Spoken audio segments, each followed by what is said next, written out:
T20 विश्वचषकात West Indies आणि England विरुद्धच्या दोन्ही सामन्यात वरुण चक्रवर्ती चांगली कामगिरी करू शकला नाही. फायनल सारख्या हाय व्होल्टेज सामन्यात न्यूझीलंड विरुद्ध भारताच्या प्लेइंग 11मध्ये वरुण चक्रवर्तीच्या जागी कोणत्या फिरकीपटूला संधी मिळू शकते आणि का सांगतो, पण त्या अगोदर थोडक्यातला फॉलो करा. क्वार्टर फायनल आणि सेमीफायनलमध्ये वरुण चक्रवर्तीची गोलंदाजी अत्यंत साधारण राहिली आहे.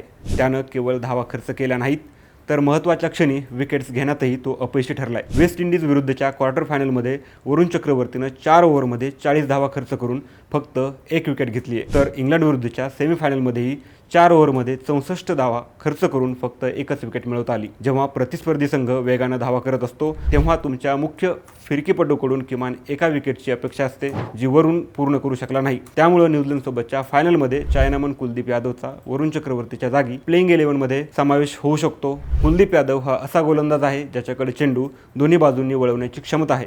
न्यूझीलंडच्या फलंदाजांचा इतिहास पाहिला तर त्यांना डाव्या हाताच्या रिस्ट स्पिनर्स विरुद्ध खेळताना नेहमीच अडचण आली आहे. कुलदीपचा अनुभव आणि त्याची हवेत चेंडू फसवण्याची कला न्यूझीलंडच्या मधल्या फळीला उद्ध्वस्त करू शकते.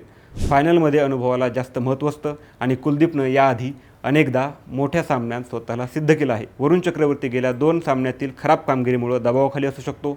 अशावेळी कुलदीप यादवसारख्या ताज्या दमाच्या आणि अनुभवी खेळाडूला मैदानात उतरवणं हा भारतीय संघासाठी मास्टर स्ट्रोक ठरू शकतो.